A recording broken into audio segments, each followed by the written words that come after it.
Warahmatullahi wabarakatuh. Salam sejahtera bagi kita semua.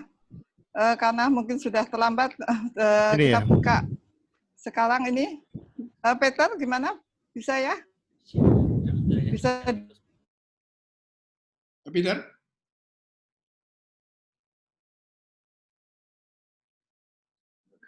Kita yang putus ya. Hah? Kita. Kayaknya kalau itu diem. Enggak, bukan. Ini masang listrik doang. Masih mati. Biasanya langsung nyala lagi. Testing? Oke. Silakan.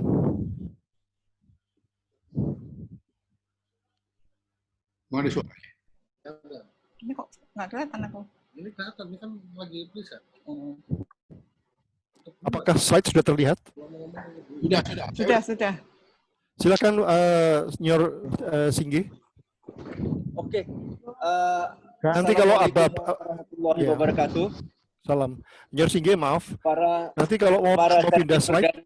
Rita, selamat siang. Salam sejahtera untuk kita semua.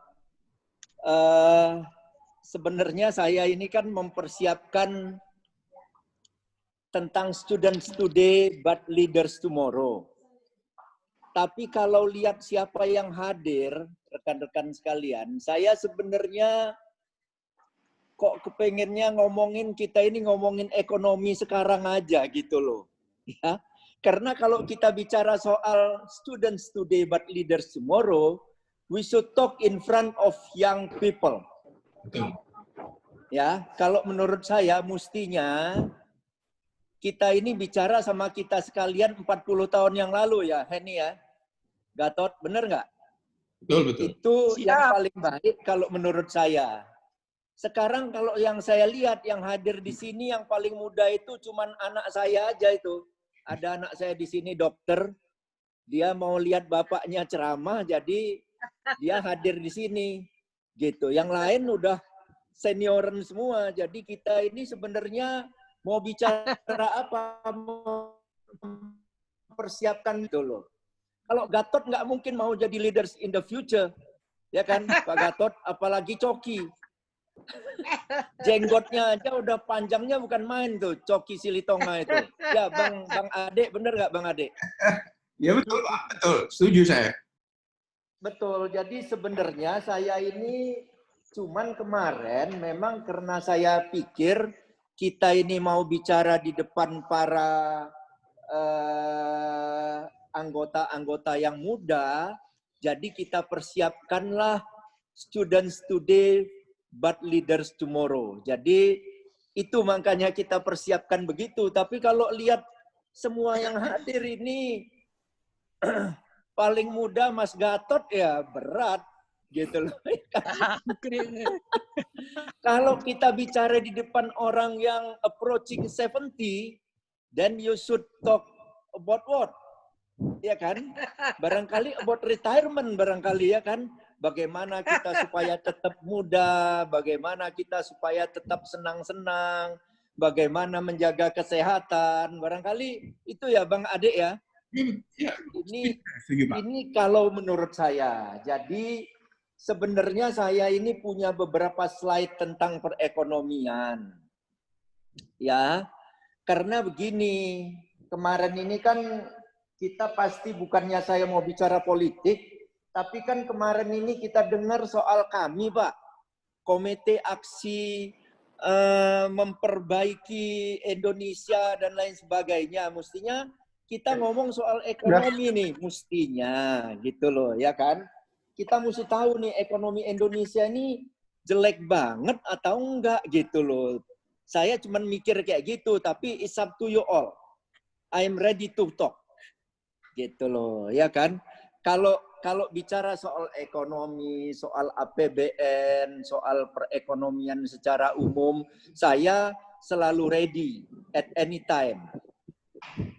Nah, tapi kalau bicara soal leadership, ya presentasi saya ini, saya pikir nanti bisa disimpan oleh Bang Ade dan kawan-kawan semua untuk anak-anak kita nanti.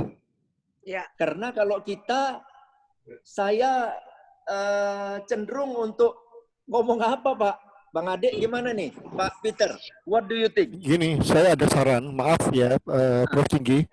Jadi begini, ini kan karena sudah sesuai dengan rencana dan sudah dikirim slide-nya kepada kami. Jadi silakan saja, ini sebagai suatu wacana untuk kami dan juga saya rasa nanti ada yang bergabung kok dari junior. Jadi ini tetap saja topiknya, tapi nanti karena dari CSB itu tidak mengirimkan wakilnya sebagai pembicara, nanti setelah topik ini, monggo silakan kalau nanti tentang topik bidang ekonomi, silakan. Jadi seolah-olah ada 2 topik di sini nanti karena dari CSB tidak bisa mengirimkan wakilnya sebagai pembicara. Itu saran saya. Bagaimana? Apakah bisa disetujui? Ya. Terima kasih. Saya boleh usul nih, Pak Peter.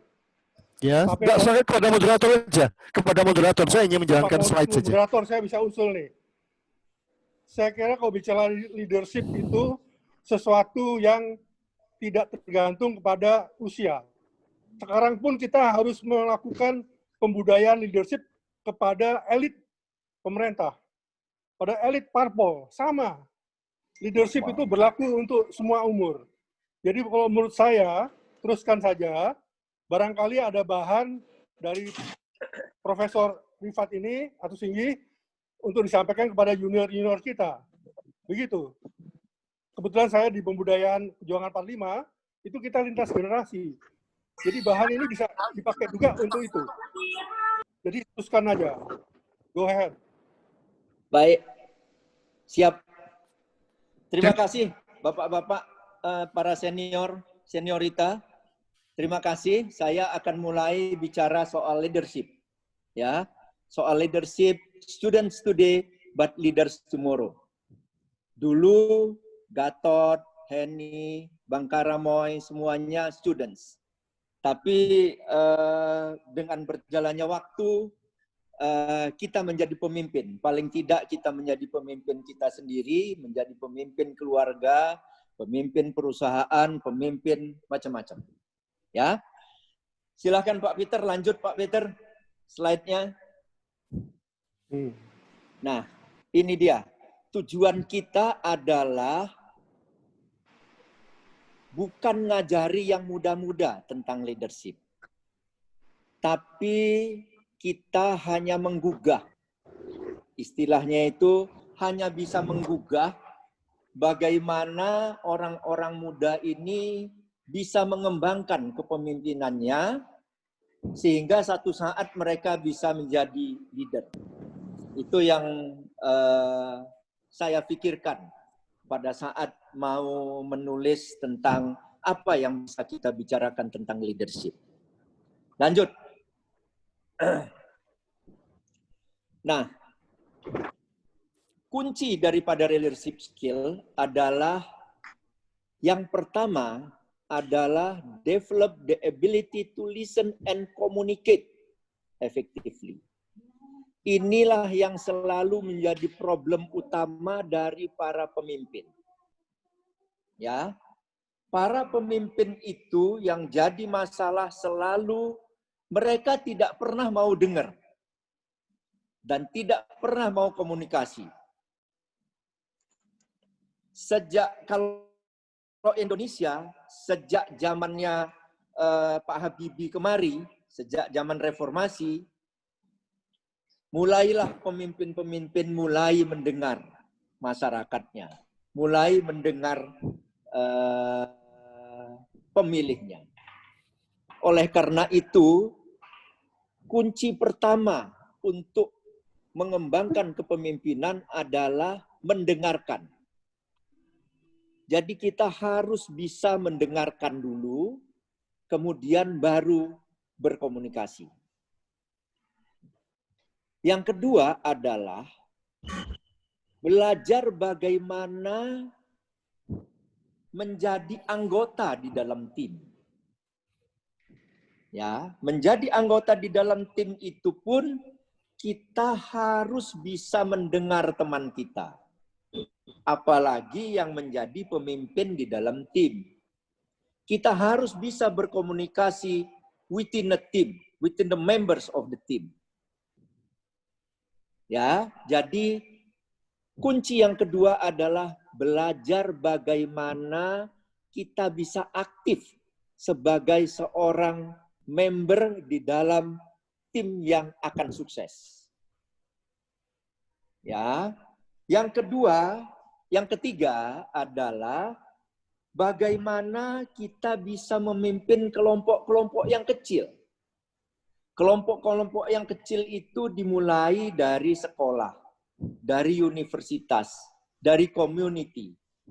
Kalau sekolah zaman dulu, waktu zaman kita, zamannya senior Gatot dulu namanya PPSMA. Pelajar SMA. Kalau sekarang namanya OSIS. Ya. Kita harus belajar bagaimana kita bisa memimpin kelas, memimpin pelajar-pelajar SMA kita, bagaimana bisa memimpin komunitas kita. Kalau kita sudah di universitas, kita mulai jadi senator. Ya. Seniorita Heni pasti ingat waktu jadi senator di UI dulu. Ya kan? Bagaimana kita jadi senator, bagaimana kita jadi ketua himpunan, bagaimana kita jadi ketua Dewan Mahasiswa. Yang sekarang namanya saya nggak tahu, apa BEM atau apa, pokoknya whatever. Ya kan? Nah, di sanalah kita belajar bagaimana mempengaruhi satu sama lain. Bagaimana kita berdebat. Ya, oleh karena itu biasanya aktivis-aktivis mahasiswa itulah yang akan jadi aktivis-aktivis politik. Karena mereka mulai belajar jadi anggota tim, belajar mendengar, berkomunikasi, memimpin kelompok-kelompok kecil, kemudian belajar berdebat, jadi senator di majelis permusyawaratan mahasiswa, ya, dan lain sebagainya. Mulai memberikan argumen, reasonable argument. Ya kan? Nah, secara perlahan kita mulai belajar bagaimana memanage project. Bagaimana membuat rencana. Karena memulai project harus dimulai dari perencanaan. Kira-kira demikian. Boleh dilanjut, Senior Peter? Ya. Nah, kemudian kita mulai melihat bagaimana apa saja yang bisa kita develop. Ya kan? Kita mulai belajar bertanggung jawab bersama-sama. Ya, apalagi kalau kita mulai menjadi pemimpin di politika, di organisasi-organisasi, di pemerintahan kah, dan lain sebagainya. Ya kan? Ini adalah faktor-faktor yang harus kita lakukan bagaimana kita memenuhi tantangan yang ada. Bagaimana kita sekali lagi belajar mendengar. Bagaimana kita bernegosiasi. Lanjut. Ya. Nah, lanjut Pak Peter. Nah, ini adalah hal yang penting. Ada dua hal yang paling penting yang akan saya banyak diskusikan adalah yang pertama adalah yang ini. 8 step untuk mengembangkan kemampuan kepemimpinan kita. Ya, memang kadang-kadang kita hampir tidak pernah berpikir mengenai seperti yang ditulis di sini, teorinya adalah do your homework. Kelihatannya do your homework ini kan apa sih? Pekerjaan rumah. Pekerjaan rumah yang bagaimana sih? Kenapa kok kita sudah sekolah, sudah belajar di kelas, kalau zaman sekarang belajar di kelasnya melalui Zoom-Zooman, kemudian kita harus mengerjakan pekerjaan rumah lagi. pekerjaan rumah yang harus kita lakukan dari sejak dini merupakan latihan untuk bertanggung jawab. Latihan untuk bertanggung jawab karena kita diberi tanggung jawab oleh guru kita untuk melakukan sesuatu. Nah, latihan-latihan bertanggung jawab inilah yang harus kita latih terus. Kalau kita melatih terus latihan-latihan ini, kita akan menjadi pelajar, menjadi siswa yang bertanggung jawab. Dengan menjadi siswa yang bertanggung jawab, kita nantinya akan menjadi orang yang terus akan bertanggung jawab. Latihan ini tidak boleh kita lepaskan sejak kita belajar di sekolah. Self-reflect. Self-reflect adalah kita bisa melihat di mana interest kita. Network kita bagaimana? Teman-teman kita gimana? Tujuan kita di mana? Kelemahan-kelemahan kita selalu di mana? Kekuatan kita ada di mana? Ini yang kita bisa kembangkan. Ya. Nah, ini juga tidak terlepas dari doing your homework. Doing your homework itu tidak hanya pekerjaan-pekerjaan di sekolah. Pekerjaan-pekerjaan di organisasi. Kalau kita ingat dulu, ini ahlinya adalah Seniorita Heni, Pramuka, ya, banyak sekali yang didevelop di dalam kepramukaan. Bagaimana kita bisa menyelamatkan diri, bagaimana kita bisa menyeberangi sungai, ya kan? Nah, kita harus melakukan latihan-latihan itu. Latihan-latihan itu merupakan homework dari kita semua.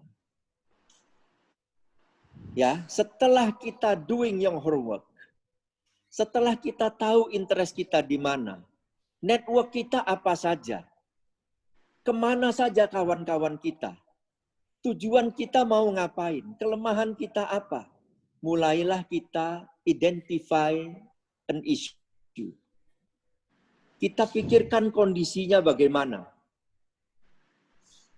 Nah, satu hal yang sering kali dilupakan oleh kita, masyarakat Indonesia, adalah take a note. Mudah kan, Mas Gatot ya? Pertama kali saya belajar di Amerika, yang saya lihat, hampir semua student di Amerika itu mempunyai catatan tentang apa saja yang mereka lakukan. Apa saja yang mereka lakukan. Ini yang tidak pernah kita lakukan di Indonesia. Kita nggak pernah punya catatan, ya. Kita nggak pernah ingat. Kalau udah kepentok ke kanan, kepentok ke kiri, oh iya dulu itu begini, oh iya dulu itu begini. Yang namanya anak Amerika, dari SD Pak, itu diajari mencatat apapun yang dia lihat, apapun yang dia alami, apapun yang dia pelajari. Sehingga semua itu ada record. Record itulah tempat kita belajar sewaktu-waktu kita tidak ingat dengan apa yang harus kita lakukan. Atau apapun yang pernah kita alami. Take notes. Sekarang pun, Bapak-bapak, Ibu sekalian, saya sampai sekarang, sejak saya mendapat kesempatan sekolah di Amerika, saya selalu take notes. Apalagi di dalam rapat-rapat. Jadi buku saya itu banyak sekali, tebal-tebal sekali. Kapan saya aja mau lihat, tahun berapa, ada di dalam buku itu. Oh iya, 24 Juli tahun 2000, saya pernah melakukan ini. Saya rapat sama si ini. Nah, inilah yang mengingatkan kita, inilah yang merupakan batu loncatan kita untuk melakukan loncatan-loncatan berikut. Yang kelima adalah mempertinggi keyakinan dan kepribadian. Ya, mempertinggi keyakinan dan kepribadian itu banyak caranya. Banyak sekali. Apalagi kita punya Pancasila. Kita punya ketuhanan yang Maha Esa. Kita punya kepercayaan. Build confidence salah satunya adalah yakin bahwa kita bisa.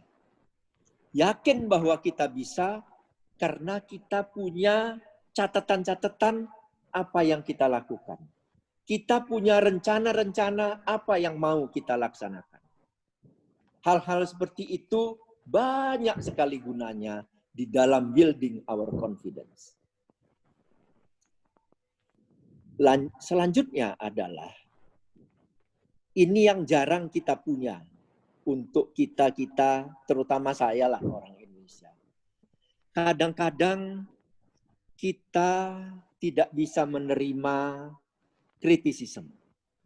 Kita tidak biasa dikritik.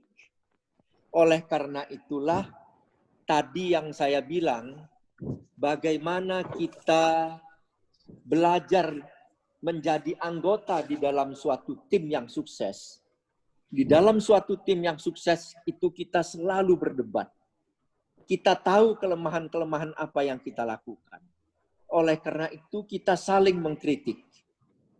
Ya, kebiasaan saling mengkritik itu membuat kita lebih kebal terhadap kritisisme. Seorang pemimpin harus berani menerima kritisisme.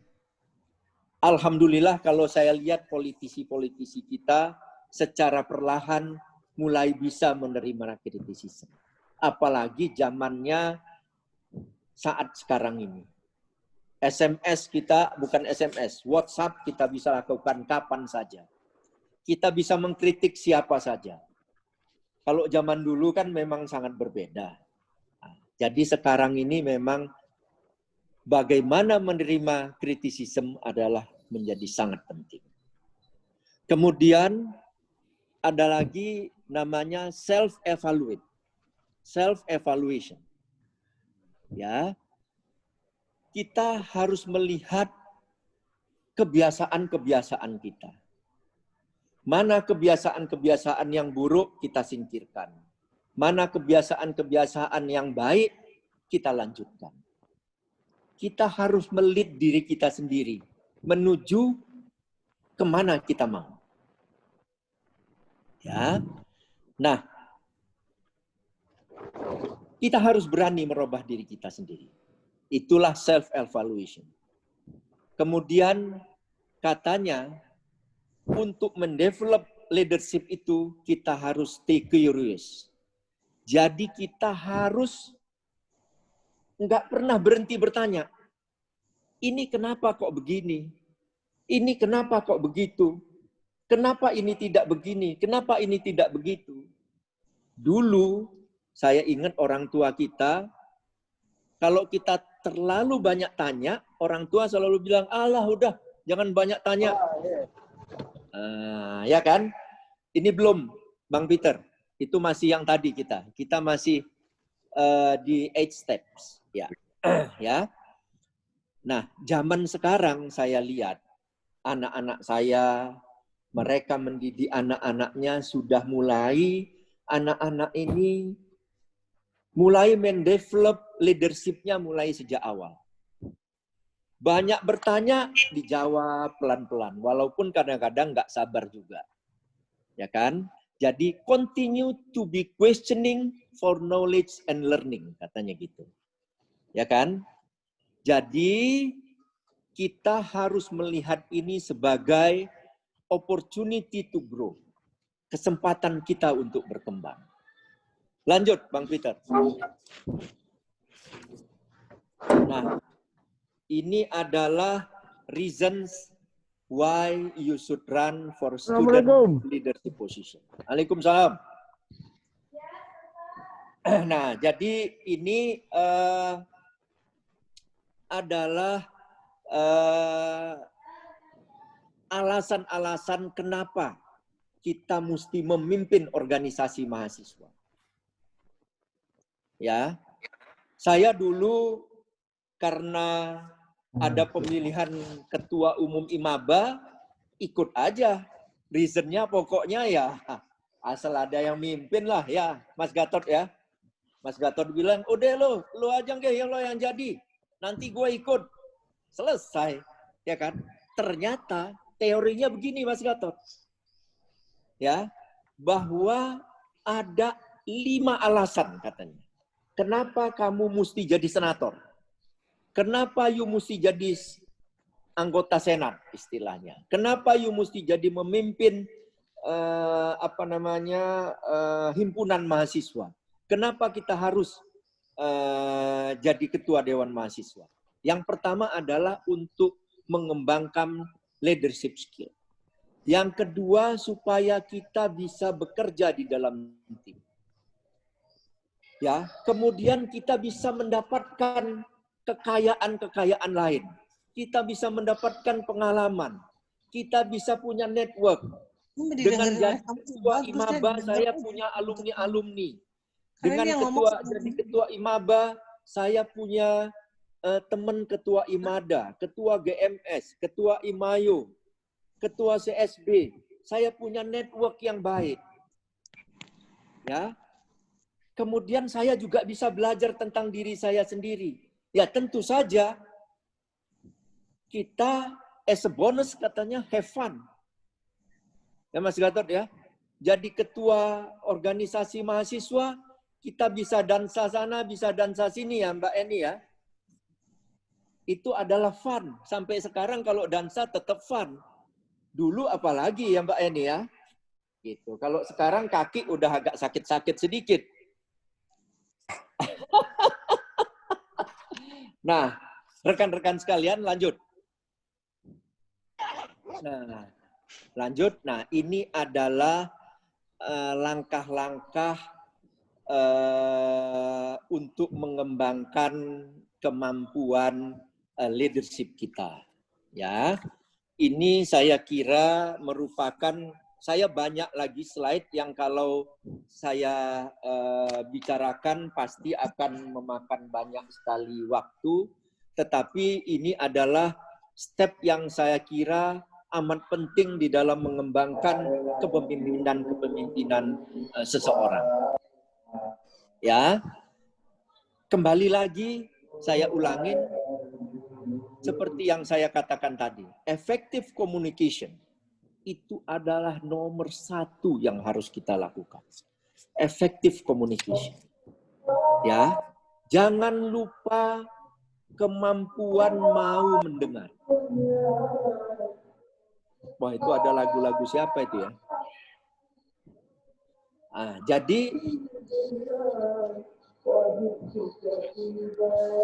waduh. Mohon yang lain tolong di-mute ya. Yor Ade tolong di-mute aja itu yang lain speakernya supaya nggak mengganggu. Terima kasih. Oke. Saya coba lanjut. Saya coba lanjut ya. Assalamualaikum.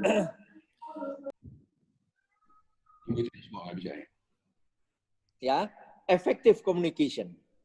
Effective communication itu dasarnya adalah mau mendengar. Seperti yang saya utarakan sebelumnya. Mau mendengar ini kadang-kadang sangat berat dilakukan untuk orang yang tidak punya pengalaman mau mendengar. Kelihatannya sederhana kan Bang Ade ya. Cuman mau mendengar aja kok mesti latihan. Betul.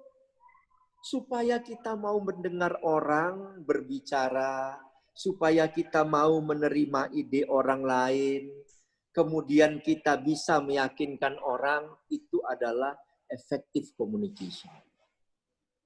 Ya kan? Kemudian kita hal yang lain adalah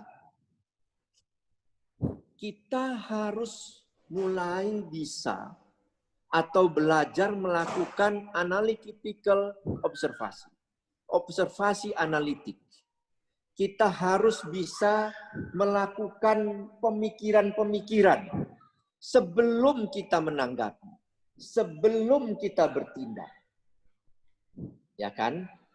Dan kita tidak boleh menunggu. Seorang pemimpin tidak boleh menunggu. Seorang pemimpin harus cepat melakukan antisipasi. Harus cepat melakukan analitik. Ya. Kemudian selanjutnya adalah kita creative thinking. Kita biasa dengar istilah-istilah. Creative thinking, think outside the box. Ya kan? Berpikir di luar kotak katanya.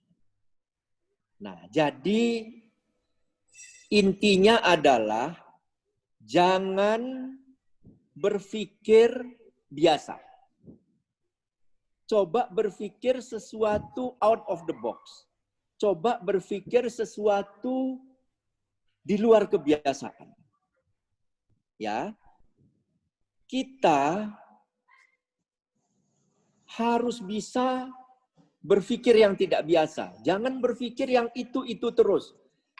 Pimpinan kita berpikir seperti itu. Sebelumnya berpikir seperti itu. Sebelumnya melakukan hal yang sama. Kalau hal-hal yang sama terus dilakukan, maka tidak ada sesuatu yang luar biasa. Kita harus berpikir kreatif. Hal yang lain adalah emotional intelligence. Ya, kita mulai berpikir sesuatu di belakang kejadian itu. Ya, inilah yang kita harus memulai istilahnya itu apa ya? Emotional intelligence itu adalah self-aware, self-managed, empathetic katanya. Gitulah. Ya. Nah, hal yang selanjutnya adalah team collaboration. Team collaboration ini hanya bisa berhasil kalau kita biasa melakukan sesuatu sebagai tim, bukan sebagai individu. Jadi kita kalau biasa bekerja sama, maka kita akan biasa melakukan ini. Dan yang terakhir adalah decision making. Kalau kita sudah melakukan langkah-langkah 1, 2, 3, 4, 5, barulah kita bisa melakukan keputusan di dalam hal-hal yang diperlukan. Lanjut.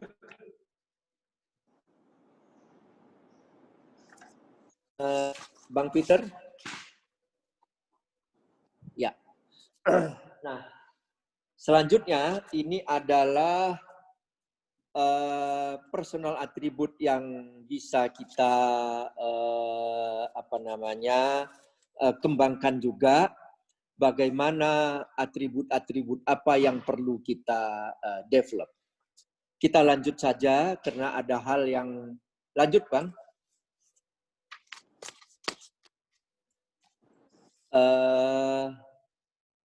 Ya, social and emotional learning. Ini juga sangat penting di dalam kita mengembangkan ini.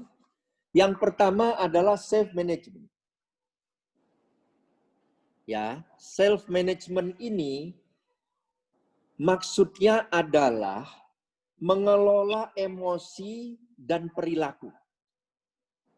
Sebagai pemimpin kita harus dapat mengelola emosi kita dan perilaku kita untuk mencapai tujuan kita. Ya kan?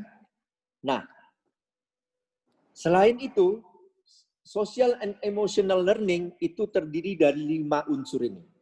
Yang pertama adalah self-management. Self-management mengelola emosi dan perilaku.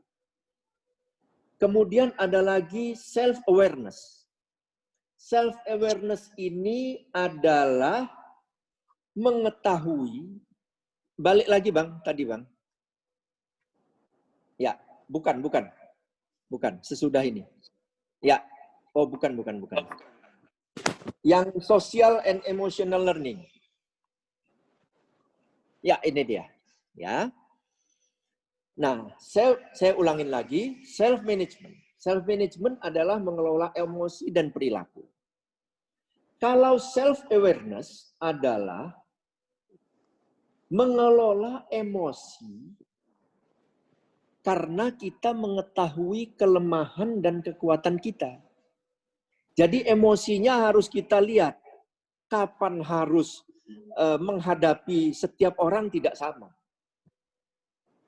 Ya, jadi mengetahui emosi dan nilai seseorang serta kekuatan dan tantangan yang ada.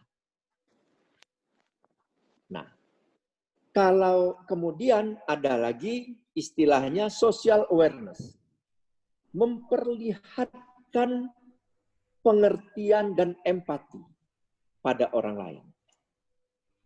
Karena sebagai pemimpin kita harus bisa memperlihatkan bagaimana kita mengerti kepada masa yang kita pimpin dan bagaimana kita memberikan empati kita kepada orang lain. Ya. Kemudian hal yang juga penting, yang sangat penting adalah relationship skill. Yaitu membina hubungan positif, kerjasama di dalam tim, lagi-lagi menangani konflik secara efektif. Ya, mohon maaf saya minum dulu sedikit. Jadi relationship skill adalah membentuk hubungan positif. Bagaimana kerjasama di dalam tim itu dibina oleh pemimpin tim tersebut. Kemudian bagaimana sebagai pemimpin kita menangani konflik secara efektif. Konfliknya macam-macam. Konflik antar anggota tim, konflik antara tim kita dengan tim yang lain, dan lain sebagainya. Dan yang terakhir di sini adalah responsible decision making. Ya, kita harus membuat pilihan-pilihan di dalam decision making kita. Buat pilihan-pilihan yang etis dan konstruktif tentang pribadi dan sosial. Nah, ini yang harus dilakukan oleh seorang pemimpin. Lanjut. Ya, kita tinggal 2 lagi, Pak. Nah, ini adalah apa yang membuat kita disebut sebagai pemimpin. Kira-kira gitulah. Ya. Nah, ini adalah ada 3 katanya. Kalau kita lihat seperti apa yang saya utarakan sebelumnya, listening itu merupakan sesuatu yang paling utama untuk seorang bisa menjadi pemimpin. Ada namanya judgment. Ya kan? Judgment itu harus kita pisahkan.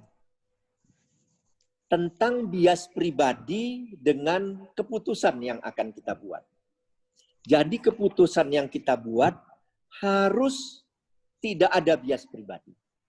Nah, ini penting sekali. Ya. Nah, yang kedua adalah persuasion. Seorang pemimpin harus tahu apa yang kita bicarakan.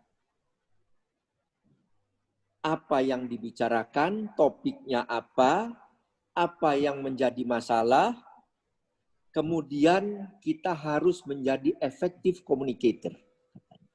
Harus jadi orang yang bisa berkomunikasi dengan baik. Tentunya saja katanya seorang leader harus punya humility. Apa itu humility? humility adalah kerendahan hati. Bahwa pemimpin itu harus sadar dia tidak bisa semua hal, dia tidak bisa tahu segala hal. Dan dia tidak bisa jadi supermarket, semuanya bisa. Atau semuanya ada. Nah, yang terakhir adalah grit. Apa itu grit? Grit itu ya sabar, ya kreatif. Terus satu lagi yang paling penting kalau menurut saya adalah be persistent. Persistent itu apa ya? Gigih. Jangan mau kalah. Kalau bisa itu dilakukan. Jadi apapun kejadiannya, tujuan kita harus tetap. Yang paling penting. Bapak-bapak, ibu sekalian, senior-seniorita, ini terakhir, Bang Peter. Yang terakhir adalah leadership development. Ini adalah 4 building blocks of great leadership. Bagaimana menjadi seorang pemimpin yang sukses, katanya gitu. Ya kan? Nah, ada beberapa catatan. Yang pertama tentunya saja lagi-lagi komunikasi. Komunikasi adalah menjadi hal yang utama. Utama dari komunikasi adalah mendengarkan, listening. Ternyata listening ini berat juga. Gitu loh. Nah, jadi kita harus percaya diri. Komunikasi itu kuncinya adalah percaya diri di dalam memberikan pesan atau menerima pesan. Ya. Di dalam memberikan pesan atau menerima pesan, kita harus menunjukkan istilahnya itu kenyamanan. Ya, kita harus menunjukkan kenyamanan. Bagaimana kita memberikan pesan, bagaimana perintah kita ini bisa dilaksanakan oleh tim member kita dengan baik. Tentunya kita harus memberikan kenyamanan yang baik, agar yang menerima pesan ini bisa menerima apapun yang kita sampaikan.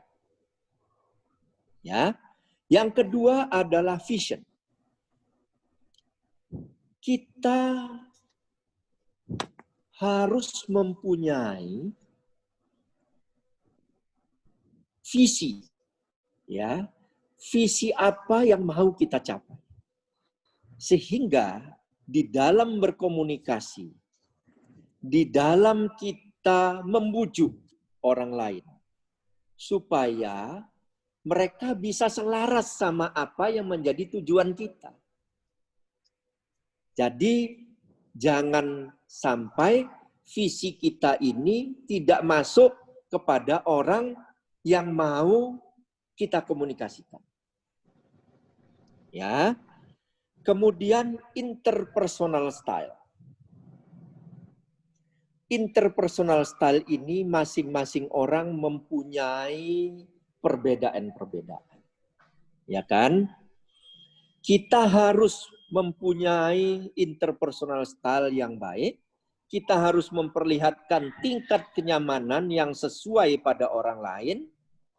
Dan harus membangun hubungan yang langgeng dengan sekitar kita, sambil kita bisa memberi dan menerima umpan balik yang objektif.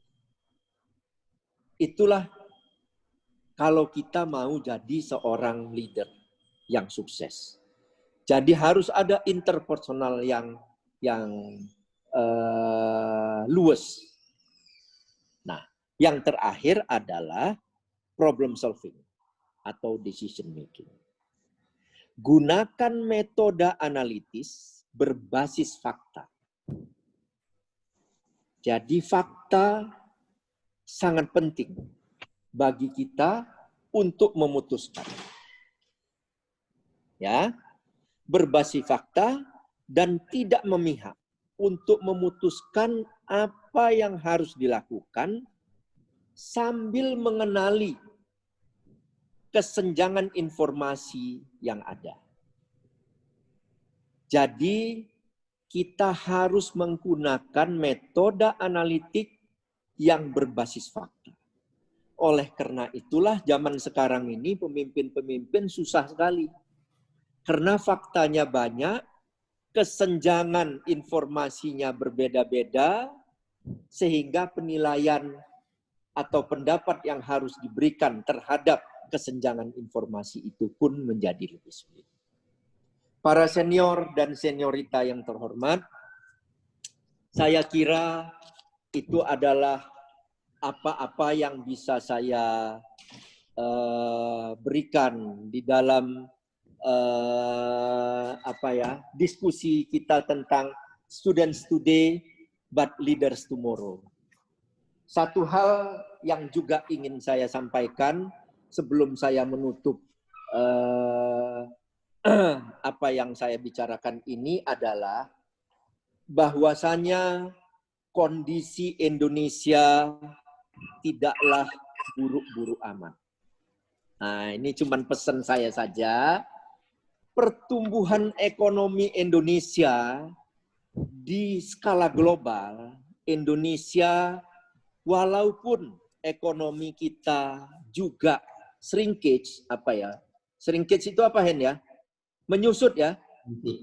Ekonomi kita juga pertumbuhannya negatif, menyusut.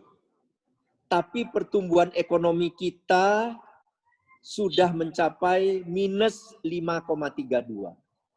Jauh lebih baik dari Inggris yang minus 21,7. Juga lebih baik dari Amerika, yang Amerika itu hampir 10 minusnya. Jepang 10, Jerman 12. Satu-satunya negara di dunia yang punya positif pertumbuhan ekonomi cuma Cina, 3,2. Jadi kalau menurut saya, kondisi kita not too bad.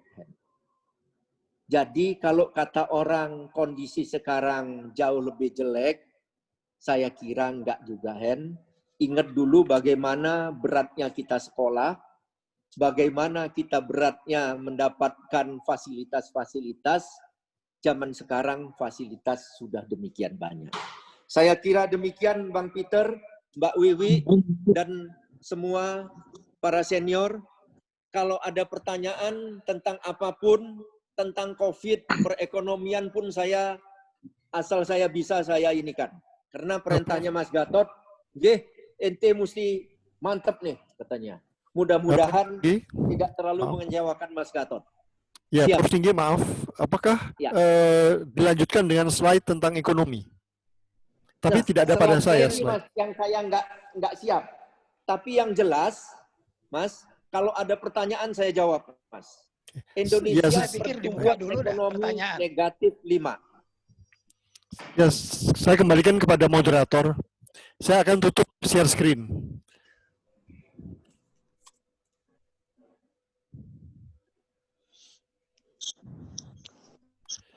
Dari host bisa menutup share screen-nya? Bentar, dari sana harusnya coba saya.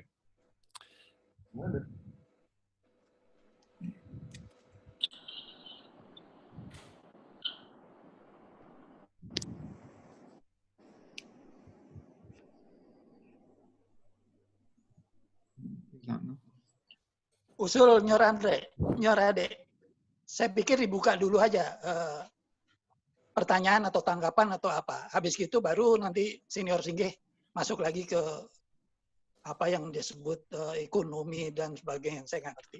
Terima kasih. Mbak Wiwi sebagai moderator.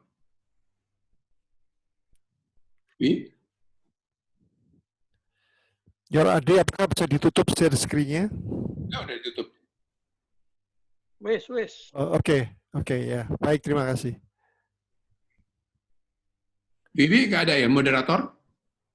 Kelihatannya ada masalah di moderator. Oh ya. Kalau gitu saya mau nanya.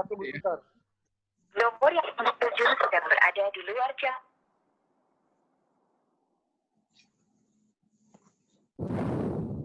Ya, sementara Bang Ade moderator aja, supaya acara tetap nyambung. Ya betul. Oh.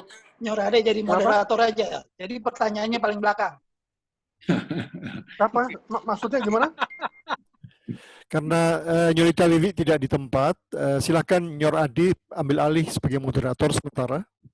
Ya, terima Saya kasih. mau beri tanggapan aja ya. Ya, silakan loh Pak. Silakan saya mau siapa nih? Pak Gatot ya? Silakan kamu tanya. Ya, boleh. Silakan. Oke, saya beri tanggapan aja ya. Ya. Paparan senior Singgih itu cukup bagus, cukup lengkap, cukup akurat, dan cukup itulah. Saya rasa kita perlu memberikan angka 100 buat Anda, ya. Anda boleh, Anda layak dapat bintang. Saya hanya tambahkan saja satu, Pak. Saya ini tanggapan saja. Ini bukan apa-apa, ini tanggapan. Bahwa dalam leaders, itu ada hal yang sangat kita perlukan, yang seringkali kita lupa dalam teori apapun. Yaitu satu, kejujuran. Ini saya sitir dari tulisan Pak almarhum Pak Slamet Imam Santoso, ya, itu guru saya, ya, bahwa orang itu harus pandai, orang itu harus jujur, harus terampil, tapi juga orang itu harus jujur. Nah, itu Pak. Jadi itu barangkali yang perlu saya tanggapi. Di samping itu ada juga masalah, yaitu orang itu untuk menjadi seorang pemimpin harus mempunyai kehormatan diri. Kehormatan diri itu perlu. Itu kadang-kadang kita suka lupa. Jadi kehormatan diri itu contohnya, nggak suka minta-minta. Nanti oleh-oleh ya, kalau dari Amerika ya, saya dibawain apa-apa. Nah itu sikap yang kurang bijaksana. Saya pikir itulah, dua itu aja. Bahwa orang itu harus jujur. Saya pernah berdebat dengan, maaf, orang agama, kira-kira begitulah. Jadi kalau orang nggak jujur, gimana mau bertakwa? Itulah kira-kira ya. Kasarnya begitu. Jadi itu aja Pak Singgih ya. Barangkali tanggapan saya di situ aja. Jadi hanya dua yang menurut saya perlu kita tambahkan. Terima kasih. Jadi itu bukan pertanyaan. Silakan loh Pak Singgih. Itu tanggapan saja. Ya, saya pertanyaan nih. Boleh saya tanya nih? Ya, silakan. Silakan. Boleh, Mas Panji. Boleh, Mas. Pak Singgih, kita rupanya sama-sama aktivis di Ganesha. Tapi begini. Ya. Nah, kita nggak perlu tertawa. Itu adalah idealis ya. Zaman saya juga kayak begitu. Cuma sekarang ini banyak karbitan. Contohnya pilkada yang akan datang ini banyak karbitan. Jadi kadang-kadang teori-teori ini juga nggak cocok. Karena situasi dan kondisi yang disebut tadi environment atau ekosistemnya itu tidak mendukung untuk teori-teori yang ideal seperti ini. Nah, bagaimana pendapat Anda? Terima kasih. Oke, itu ini kita hanya cukup 3 pertanyaan aja dulu ya untuk sesi ini. Saya yang ketiga kalau gitu Pak Singgih. Ya, siap. Silakan Mas, Bang. Waktu masih kuliah juga saya masih ingat bahwa leadership itu satu karena hukum alam, bukan hukum alam, hukum rimba lah, karena di badan dia gede, karena dia singa, jadi dia bisa jadi leader. Kedua karena dia karisma. Ketiga karena dia intelek lah, orang yang karena pinter. Keempat karena dia punya surat keputusan, bisa jadi menteri lah, bisa jadi dirjen, padahal background-nya belum tentu. Itu semua basis-basis daripada itu. Dan yang terakhir ini saya lihat bahwa bisa jadi seorang pemimpin itu kalau dia punya pengaruh keluarga dan banyak duit. Seperti kalau ada nanti ataupun menjadi gubernur, atau menjadi bupati, atau menjadi wali kota, atau pengaruh keluarga dan sebagainya aja. Saya hanya mau lihat aja bagaimana konteksnya dengan masalah teori kita yang sangat kenal dengan konteks yang sekarang ini, di mana paling berkuasa ya sebenarnya. Itu saja Pak Singgih. Silakan loh Pak Singgih. 3 pertanyaan aja. Ya, terima kasih para senior semua. Ini Bang Panji baru ketemu sekarang ya Bang. Nah, jadi gini, sebenarnya sekarang ini memang zamannya pemimpin karbitan, Pak. Ya. Ya, memang zamannya pemimpin karbitan sekarang. Sekarang, Pak ya, kalau misalnya kalau kita lihat anak presiden nyalon jadi wali kota, mantu presiden nyalon jadi calon wali kota, anak wapres jadi ini, anak ini jadi ini. Sekarang politik dinasti itu memang sedang melanda Indonesia, Pak. Saya punya seorang teman di daerah saya yang sudah 2 kali jadi bupati. Salah satu anaknya nyalon bupati tidak kepilih. Anak yang pertama. Anak yang kedua nyalon wakil bupati kepilih. Kemudian anak yang ketiga jadi anggota DPR RI.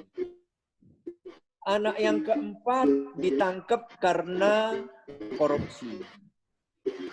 Ya kan? Anak yang kelima sekarang nyalon juga jadi bupati nanti Desember nanti.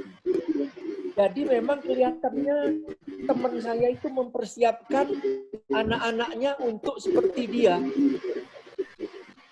Nah, jadi biasanya hal-hal seperti ini ya anaknya jadi pemimpin sesuai keinginan bapaknya. Bukan pemimpin yang benar-benar diharapkan oleh masyarakat. Ya kan? Jarang sekali, Pak. Kita kan kebetulan punya pemimpin kayak Jokowi ini barangkali sekarang ini dan cuman sekarang ini. Nggak ketemu lagi yang mula-mula wali kota, terus gubernur, terus presiden. Ya cuman itu. Dan juga dari kalangan biasa saja, whatever lah. Ya kan? Jadi pemimpin karbitan sekarang ini yang paling banyak, Pak. Nomor 1, you mesti link sama partai politik. Nomor 2, you mesti punya rupiah. Ya, kalau you nggak punya rupiah, nonsens, Pak, bisa dipilih, Pak. Ya kan? Karena zaman sekarang itu yang dilihat orang, Pak. Hampir tidak ada, apalagi yang inginkan otot. Ya hampir nggak ada, Pak Pol. Jujur yang mana, Pak? Ya kan? Kalau kita mau lihat sekarang ini pemimpin yang jujur mana sih yang pemimpin jujur, Pak? Ketua DPR aja korupsi yang paling besar, Pak. Sampai triliunan rupiah. Lah iya. Sekarang apa? Ya kan? Kita mau jadi menurut saya memang betul apa kata Pak Panji itu sekarang. Bahwa pemimpin karbitan itu sekarang ini banyak sekali dan ada di mana-mana. Mudah-mudahan satu saat kita nanti ketemu pemimpin yang benar-benar pemimpin. Pemimpin yang dari ketua IMADA, dari ketua GMS, terus jadi ketua apalagi, ya, kemudian jadi aktivis mana, anggota DPR, jadi ini tapi yang dipilih benar.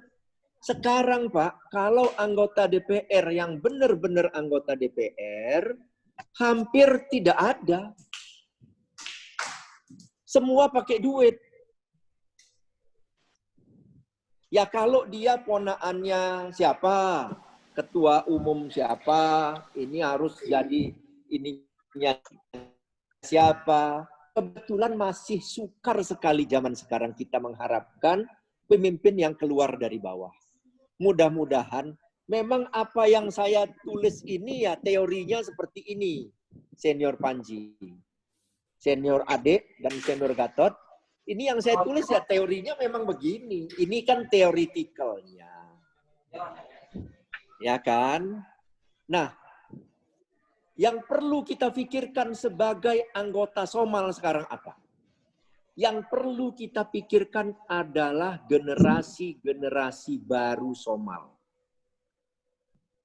Hampir tidak ada.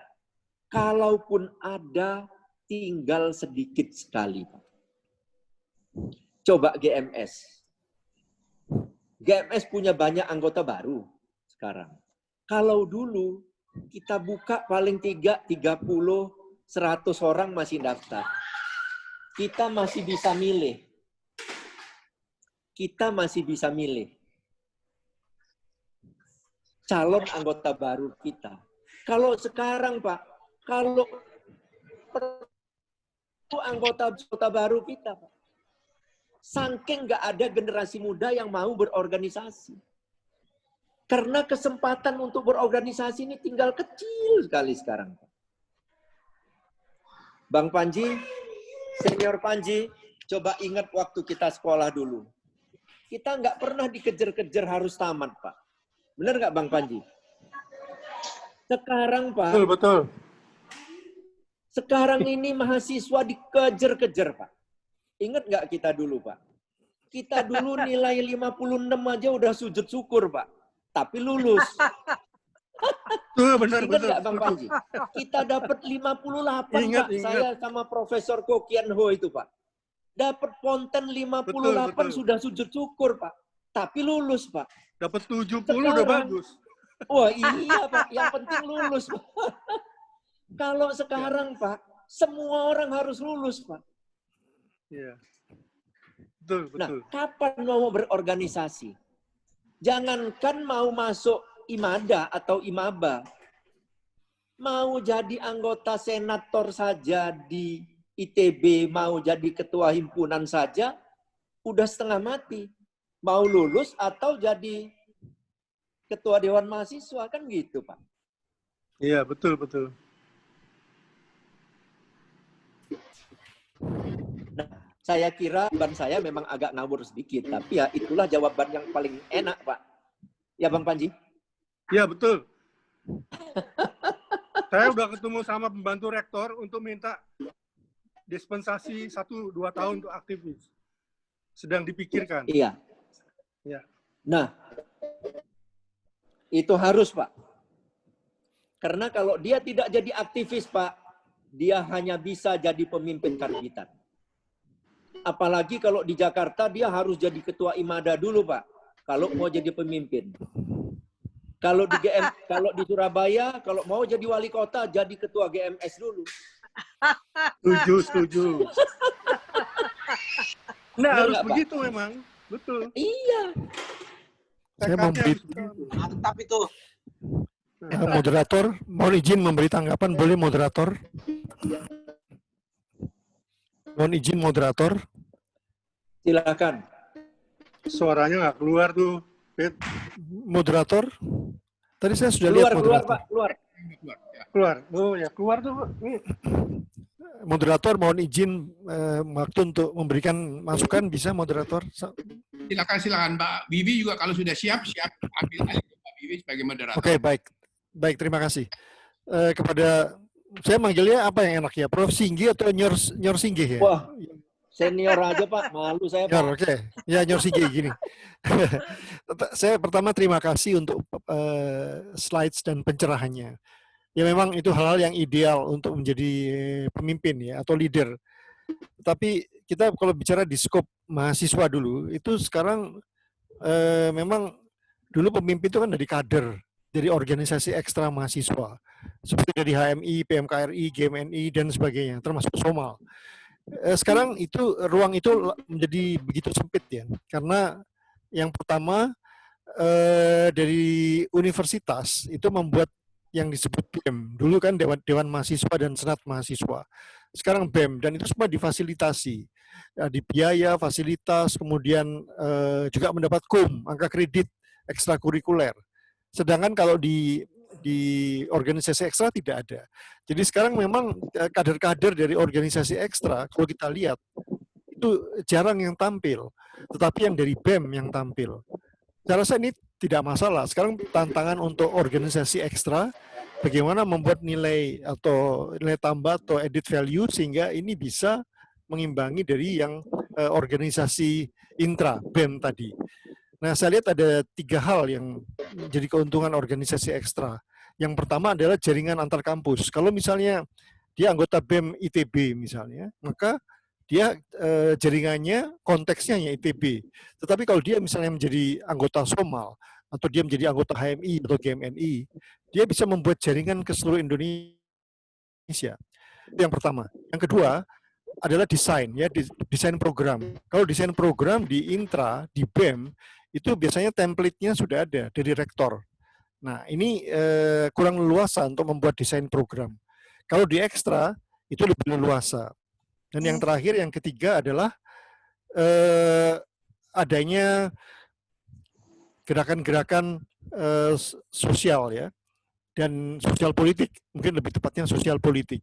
Itu kalau di BEM tidak bisa, karena sudah ada konteksnya, sudah ada pagar-pagarnya yang ditentukan oleh pimpinan universitas atau fakultas.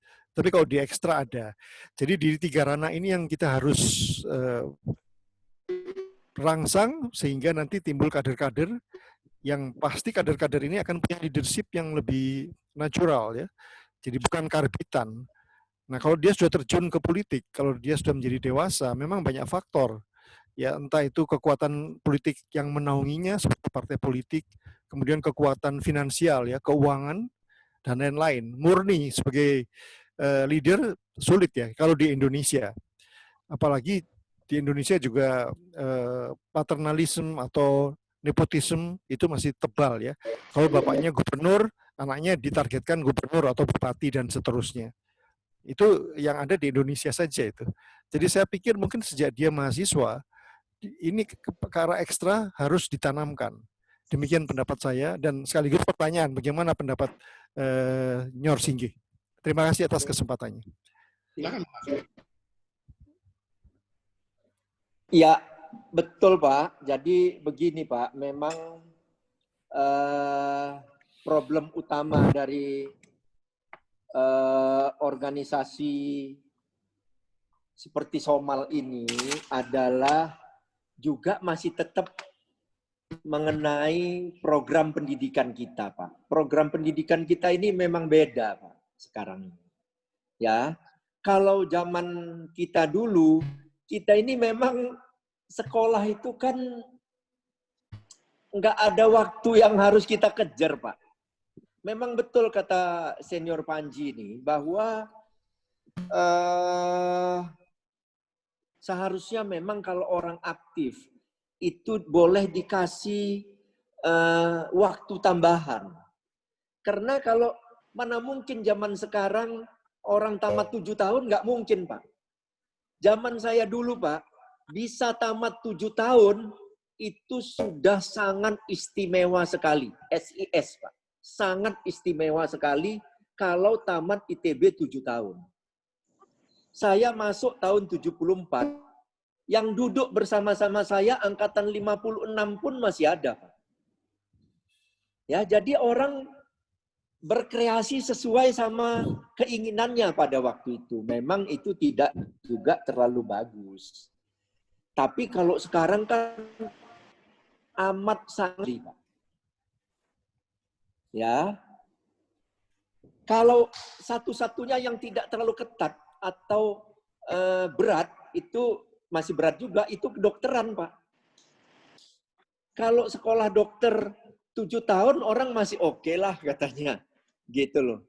Padahal di kedokteran juga dikejar-kejar juga, Pak. Sekarang di kedokteran, anak saya yang sedang dengar di sini juga salah satu dokter dari Unpad. Itu mau ikut kegiatan anggota ini alam apa namanya, pencinta alam aja susahnya bukan main. Untuk jadi anggota pencinta alam, apalagi mau jadi anggota BEM, apalagi mau masuk anggota seperti PMB, IMABA, atau yang lain, tambah berat lagi.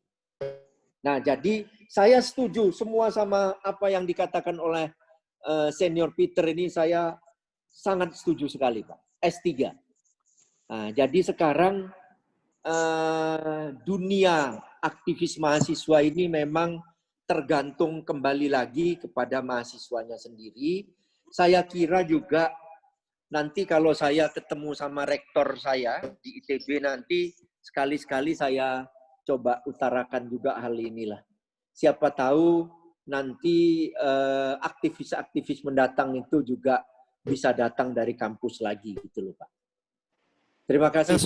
Sebagai tambahan, Nyor Singgi, saya kalau nggak salah dengar tahun lalu mungkin, itu ada SK dari waktu itu masih Menristek Dikti, gabung jadi Direktorat Pendidikan Tinggi, itu ada SK bahwa organisasi ekstra boleh masuk kampus lagi.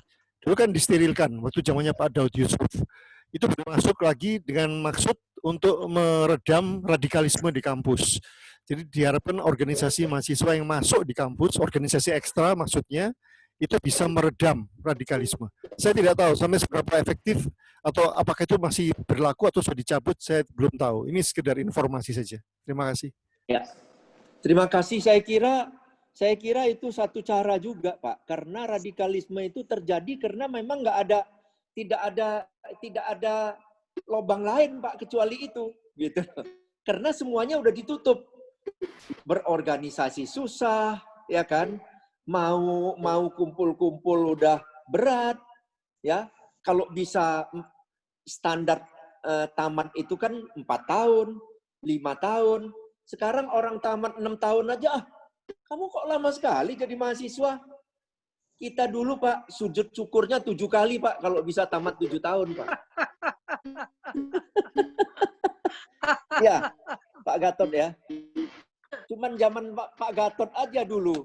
Saya ingat sekali Pak, kami Pak Gatot ini mau tamat psikologi Unpad. Saya sudah hampir tamat ITB. Diajak masuk IMABA Pak. Ya karena di sana ada dansa-dansi juga, ada ceweknya, ada segala macam. Ya, ayo lah Tot, kita coba Tot. Gitu. Baru setahun 2 tahun, kita udah tamat Pak. Gitu loh. Ya Tot ya. Oke, terima kasih. Nyor Singgi. Terima kasih. Ya. Ya, terima kasih. Tinggi, Pak Peter juga. Bibi, apa bisa bicara? Mbak Bibi? Aduh, kelihatannya masih ada. Ini ada senior GMS nih, saya lihat ada Nyor Momo ini. Mungkin Nyor Momo mau ngomong atau Nyor Aditya Kusuma. Saya lihat di daftar hadir ada ini. Silakan. Peter dari GMS kan? Betul Oh, kan? ini kan itu kan backgroundku GMS, yang hijau itu kan GMS itu. Di background fotoku akan ada tulisan GMS tuh. Iya, belakangnya makanya bilang GMS senang lihatnya cukup banyak. Ada Adit, ada Mas Peter, ada siapa? Mbak Wiwi, siapa lagi? Nah, Mas Momo itu ada, Nyor Momo ada. Mana senior Momo mana nih? Oh Ada, iya itu masuk nih, yo. Jadi siapa? Ayo angkat bicara. Nyor Momo mana Duren? Minta Duren. Minta Durennya senior Momo. Lihat di Facebook apa ada durennya senior Momo. Masih ada yang mau nanya lagi? Ada pertanyaan lagi atau komentar? Saya boleh komentar sedikit? Silakan. Ya, sekali lagi terima kasih buat semua penyelenggara dan terima kasih buat senior Singgi. Memang saya mencoba juga melihat, terima kasih buat masukan semua teman-teman yang barusan menyampaikan. Kita memang juga harus, kita semua pasti menyadari perubahan dan dinamika masa kini. Di samping tadi dikejar-kejar kasihan mahasiswa dengan keterbatasan waktu, hal lain lagi dalam keterbatasan mesti menyelesaikan dalam waktu yang terbatas, mereka dikejar lagi COVID yang terakhir kan, mereka harus daring kuliahnya. Kuliah daring tidak semuanya mudah, terkait lagi dengan teknologi, kalau ini mati, nggak nyambung, dan seterusnya. Itu di kota, bisa dibayangkan yang agak di luar kota, pinggiran. Jadi persoalan teknologi masuk. Di samping persoalan teknologi untuk kuliah daring dan seterusnya tadi, juga persoalan kecepatan dinamika teknologi IT yang demikian cepat perubahan, yang bagi anak muda tertentu, punya keinginan untuk bisa adapt, tujuannya baik, tapi akhirnya ingin adapt, dan imannya nggak kuat, ditawarin uang dengan cara yang unik-unik, ada yang terima, ada yang tidak terima. Jadi saya melihat kompleksitas permasalahan bagi kaum muda sekarang memang berat. Ini bagaimana? Aku nggak ngerti lah. Akhirnya Dan diputuskan tidak hanya bagi si mahasiswa atau si mahasiswi tadi, orang tua atau siapapun yang mengamati perkembangan, bisa saja orang tua di luar kota memberikan pada famili yang di kota tempat anaknya kuliah, juga harus memantau perkembangan itu agar si mahasiswa-mahasiswi tumbuh secara baik.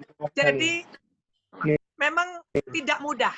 Nah, jadi kalau kita organisasi sosial ekstrakurikuler ini, organisasi ekstra kemasyarakatan ini dapat masuk kampus tadi yang seperti dikatakan oleh Senior Peter, kalau bisa itu, dan memang masih ada, sekali lagi saya tidak memantau sedemikian jauh. Saya di UI, saya masuk ke UI kembali ke Center for Aging Studies, saya tetap membantu mahasiswa dalam konteks pramuka, mahasiswa pramuka UI. Jadi pramuka UI. Itu jaringan saya langsung. Nah, yang saya lihat juga tadi ekstrakurikuler di kemahasiswaan memang baik dengan adanya banyak, karena misalnya contoh Universitas Indonesia, tentu contoh universitas lain banyak. Dia letaknya jauh. Jadi kalau orang sudah ada masuk di sana, lebih baik sekalian segala kegiatan ada. Nah, apakah kita bisa organisasi sosial kalau sesuai izin juga melakukan hal yang sama? Artinya di dalam kampus tentu dengan izin dan sebagainya. Berarti harus ada ketelitian, kerajinan dari para senioritas yang aktivis. Jadi tambah lagi persoalan, tapi bukan berarti kita harus lari dari persoalan. Persoalan ini ada, bagaimana bersama kita memecahkannya. Dan persoalan lain lagi juga adalah yang saya lihat, pada aktivis-aktivis paling tidak yang saya geluti sekarang, baik aktivis tadi pramuka UI, maupun aktivis di kegiatan lain di pramuka lain lagi, yang saya andalan nasional. Artinya saya lihat banyak anak muda bersemangat melakukan kegiatan dan mau terbukti dalam melakukan berbagai kegiatan. Tapi mereka dihadapkan persoalan juga, mungkin di mana-mana sama. Keterbatasan, mobilitas kan sekarang jauh, umumnya rumah jauh. Dan rumah jauh atau asrama atau tempat tinggal atau tempat kos jauh punya efek pada transportasi dan biaya makan minum yang tambah jamnya kalau jadi aktivis. Jadi mungkin, saya garis bawahi kata hari ini, mungkin kalau kita ekstrakurikuler, sesuai penjelasan tadi, diresmikan boleh masuk universitas, tentu kita menyambut dengan senang hati, saya paling tidak. Mari kita sama-sama memikirkan semua sektor untuk membantu memotivasi anak-anak yang berminat ikut ekstrakurikuler tadi, tapi juga membantu memikirkan hal teknis. Bukan kita ngajarin dia materialistis, tapi kita juga mesti mikirin teknisnya. Dia kan mikir dari kosnya atau dari asramanya ke sini. Naik angkot udah minimal berapa? 3.000. Pulang pergi 3.000 kali 2, 6.000. Mau makan, mau minum minimal 2.500 sampai 5.000. Jadi technical matters di lapangan harus kita pahami. Itu dulu catatan sementara saya. Terima kasih. Terima kasih, Pak Henny. Terima kasih. Moderator, saya mau bertanya ke Nyorita Henny, boleh? Tadi ada yang mau saya tanyakan itu. Ke masukan Nyorita Henny ada yang mau saya tanyakan. Bisa ditunda dulu. Maaf, headset saya ada masalah ini, Peter. Ini kita kedatangan senior kita dari GMS, Pak Darso, masih online ya, Pak Darso? Boleh, Pak Darso? Oh iya, Pak Senior Darso, monggo. Ini senior, senang sekali. monggo. Enggak, saya boleh sedikit tambahannya untuk topik hari ini mengenai student today dan bad leader tomorrow itu. Silakan Pak Darso. Selamat sore, Prof. Sudarso. Selamat sore, Pak Senior Sudarso. Senang sekali melihat beliau. Terima kasih. Assalamualaikum warahmatullahi wabarakatuh. Waalaikumsalam warahmatullahi wabarakatuh. Rupa-rupanya mendapat undangan Zoom ini dari salah satu senior, ya. Kemudian saya buka. Jadi saya tidak mempunyai preparation apa-apa, tapi saya alhamdulillah saya merasa senang bahwa saya pada hari ini bisa bergabung dengan para senior dan jika bisa sumpah melalui Zoom ini dengan teman-teman yang tidak senior-senior yang belum pernah saya jumpa ini. Kalau sama adik-adikku di GMS ya tahu semuanya ini ya, Mas Peter, Pak Wiwi dan sebagainya ini, Mas Sri Tomo dan sebagainya. Jadi saya tidak mempunyai suatu komentar, tetapi apa yang saya dengarkan dari senior Singgih ini bagus sekali dan yang lain-lain. Hanya saya ingin tanya, bagaimana caranya kalau apa yang telah dikemukakan dari sini bisa didengar oleh para junior kita. Ini yang penting menurut saya. Sebab kita ya senior ya oke lah, kita sudah tahu, kita sudah bisa tahu, tetapi mari kita bisa teruskan apa yang telah kita sampaikan di sini kepada junior. Itu yang hanya ingin saya pikirkan. Sekali lagi terima kasih atas kehormatan yang diberikan kepada para senior Somal di sini ini. Saya bisa bergabung. Matur nuwun Pak Darso. Salam sehat. Bagaimana Peter tadi mau ada pertanyaan lagi atau yang serta lainnya? Iya, sekali lagi terima kasih Pak Sudarso, Nyor Sudarso atas pencerahannya. Tadi hilang tiba-tiba. Kepada Nyorita Heni ya, ini Andri, saya mau bertanya dua hal. Tadi hilang. Tadi saya dengar disampaikan tentang mahasiswa pramuka. Nyorita Heni kan di UI ya. Nah, itu di sana untuk pembinaan pramuka mahasiswa itu di tataran universitas atau fakultas dan atau merata di semuanya ada. Otomatis kalau ini memakai nama universitas, mahasiswa pramuka universitas itu adalah intrakurikuler. Itu bagaimana kaitannya dengan BEM ya? Karena saya belum mendengar di universitas lain. Mungkin sudah ada tapi saya yang belum mendengar. Itu ada masih ada mahasiswa pramuka. Bayangan saya pramuka itu saya dulu juga pramuka ya. Jadi SD, SMP, SMA, and then finish. Nah, tapi tadi Nyorita Henry bilang ada di UI. Nah, itu bagus sekali kalau ada itu. Dan apakah itu merata di semua universitas dan semua fakultas? Yang kedua pertanyaan saya, sampai seberapa jauh aktivitasnya itu? Apakah dia hanya bersifat membina adik-adiknya yang SMA, SMP, dan SD, atau dia punya lingkup kegiatan sendiri? Terima kasih. Terima kasih ya. Ibu moderator, saya boleh jawab atau? Silakan. Ya, silakan Mbak ini. Baik, terima kasih. Ya, satu Pak Peter. Jadi kepramukaan di UI itu mulai berdiri, maaf saya lupa tahunnya, saya bisa kasih datanya nanti belakangan. Beberapa belas tahun yang lalu ketika saya udah lulus ya. Jadi saya udah lulus baru 80-an berdiri. Saya kan lulus awal 80-an. Jadi itu koordinasinya adalah di bawah rektor. Jadi tadi benar, intra. Nah, dan pekerjaan atau kegiatan kemahasiswaan, saya ikut terlibat, walaupun tidak tiap saat ya, kan latihannya Sabtu, atau kalau ada kegiatan langsung. Itu di bawah bersama dengan Kuartir Nasional yang pembimbingnya sebagian besar ada atau mau turun ke UI. Seperti kami, seperti saya. Saya kan dari Kuartir Nasional, saya turun ke UI. Itu lagi-lagi karena sosial, nggak ada keharusan, tapi kita mau dan tentu diterima. Nah, jadi pelatihannya hanya pelatihan mahasiswa UI, tidak membimbing yang ke bawah, karena ini memang kemahasiswaan. Dan memang dalam kepramukaan mungkin updating kali ya, kan sekarang sudah Indonesia sudah masuk, sudah lama keanggotaan World Scout Movement, World Scout Organization of World Scout Movement seluruh dunia, WOSM, WOSM. Indonesia adalah member terbesar di seluruh dunia. Tapi kembali ke jawaban dari pertanyaan dari itu, jawabannya adalah jadi keaktifannya hanya mahasiswa. Nah, kalau tentu bisa pramuka, kalau kita kaitkan dengan Somal. Kalau memang saya belum meneliti tadi, izin organisasi ekstra bisa masuk, kita bisa Somalnya ada, pramukanya ada, dan sehingga sama-sama bisa melakukan berbagai kegiatan. Karena saya melihat tren anak muda, tentu ada yang senang pramuka, tapi ada juga yang enggan. Nggak salah, enggannya karena mereka bilang, males kan, pakai seragam, udah kayak diatur, kita maunya bebas. Nah, saya mencoba memahami, itu peluang berarti ekstrakurikuler bisa masuk.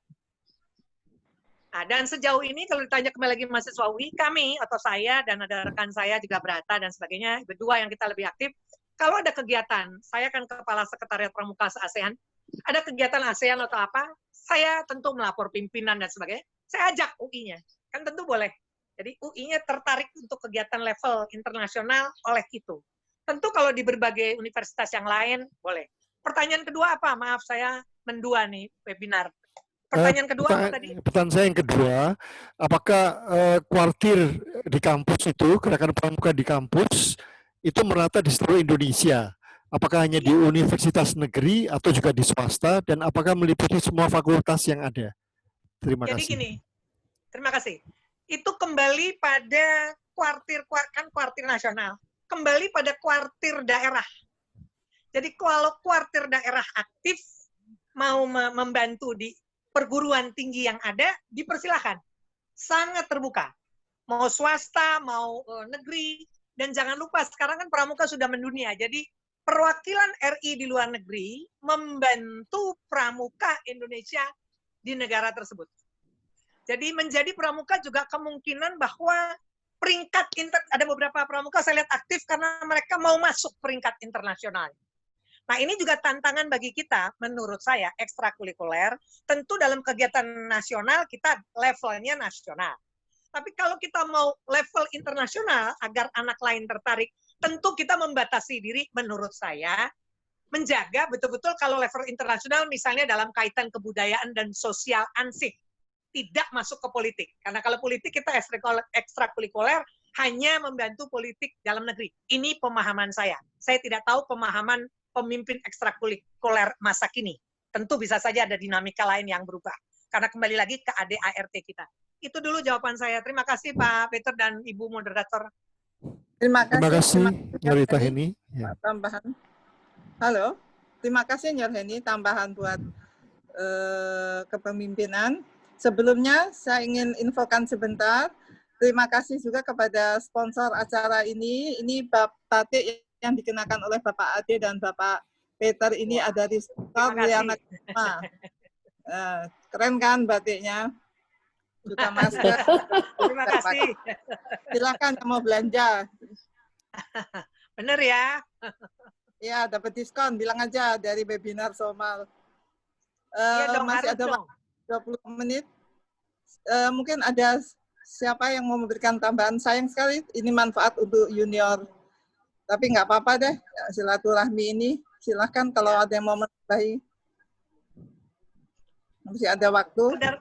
Sekedar melapor, Pak Ibu Moderator. Tadi saya juga lapor bahwa saya teruskan info ada webinar ini ke IMADA yang level bukan senior. Saya tidak masuk ke IMADA wadah yang seniornya, tapi saya masuk ke yang lain. Saubagia sama yang aku ada. Jadi level junior. Tapi saya nggak lihat mereka ada di sini. Saya agak bingung, tapi ya saya kita sebarkan di grup WA. Itu kan bagus banget tadi. Jadi berbagai grup WA IMADA yang itu ada semua tentang webinar ini. Ya, terima kasih Bu Eni. Ya, sama-sama. Silakan, mungkin tadi Pak Ade Karamoy belum sempat ngasih sepatah, 2 patah kata. Silakan Bang Ade. Udah nggak perlu lagi dong, Mbak Wiwi. Udah. Nggak perlu. Yang lainnya silakan. Masih ada waktu. Terserah siapa yang mau bertanya atau apa. Terserah Mbak Wiwi. Mbak Bu Moderator mungkin ada masukan atau tambahan atau catatan? Enggak, saya kasih kesempatan pada yang lainnya, peserta. Oh, baik. Oh, Mas Momo tadi mana? Hilang, pulang, keluar. Bang Coki? Oh, wes mulai. Bang Coki? Bapak Fedilim atau Bapak Gatot? Saya boleh enggak? Ya, boleh. Monggo. Saya UG dari PMB.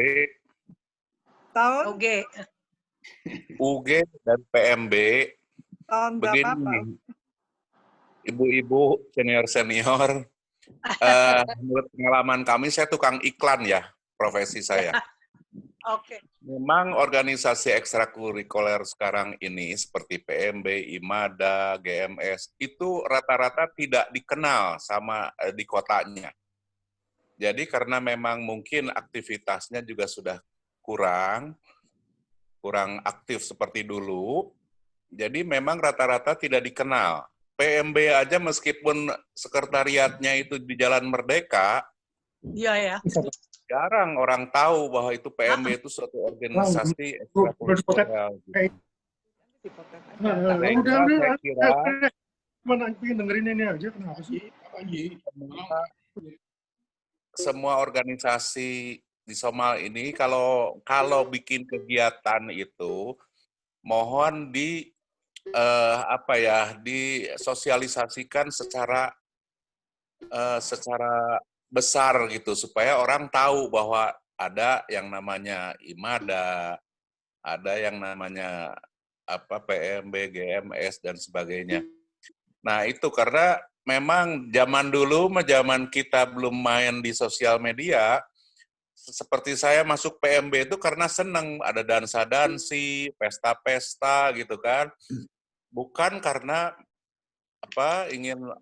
ingin aktif sebagai aktivis mahasiswa, tidak, tapi karena pergaulan saja. Rata-rata juga teman-teman saya waktu itu masuk PMB itu karena pergaulan.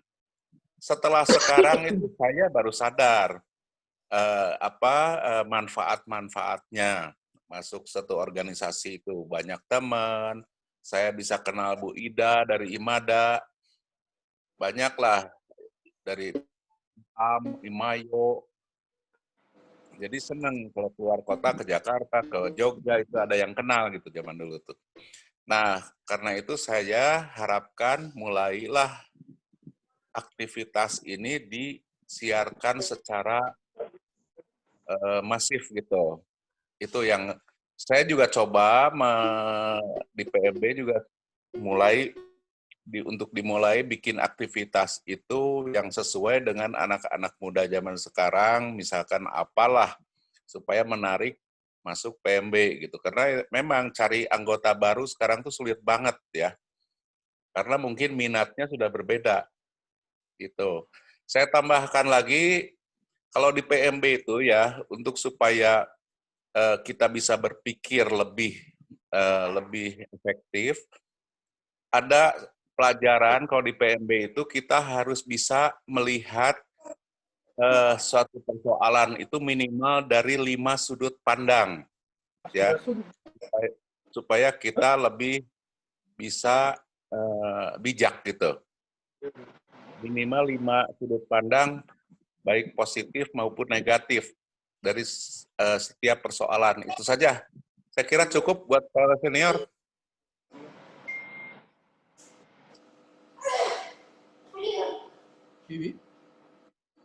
Ya. Silakan. Ya, Bang Adis. Masih lanjut? Sudah cukup. Oke. Cukup. Ya, saya paling muda kelihatannya di sini. Nggak apa-apa.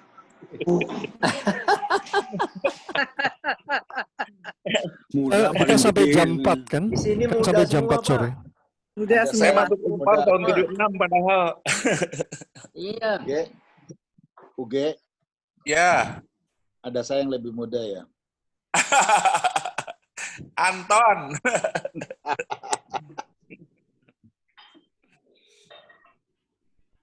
Dari KMS mungkin ada yang mau menambahkan? Kita sampai jam 4 sore tahun ini. Tinggal berapa menit nih? Lagi 15 menit. 15 menit. Ya. Kalau belum ada, saya boleh permisi OOT nih, out of topic. Ini kan lagi bicara aktivitas tapi terkait. Karena tadi ada yang nawarin batik ya. Mungkin juga salah satu daya tarik, mungkin saya garis bawahi kata-kata mungkin. Salah satu daya tarik juga kita jualan antara kita. Ya, sehingga mungkin terdengar. Ya artinya mungkin antara kita yang perempuan sering ada pintu belakang, tapi maksud saya di Somalnya. Dan mungkin menjadikan daya tarik bagi kaum muda nanti masuk bisa juga beraktivitas dan belajar bisnis, tentu dengan cara selera dan masing-masing. Nah, mengapa saya sampaikan begini? Kebetulan 2 putra saya adalah YouTuber, Jovial Lopez dan Andovi Lopez, Kini Indonesia, angka 24. Dari mereka saya belajar bahwa memang banyak kaum muda itu begitu YouTuber memasukkan materi yang menarik sesuai selera, cepat masuk. Cepat tuh dalam semenit bisa set sekian puluh ribu. Nah, yang saya mau katakan tadi kalau dibilang kaum muda sekarang memang saya lihat sudah aktif. Semua IMADA, GMS, PMB semua saya lihat.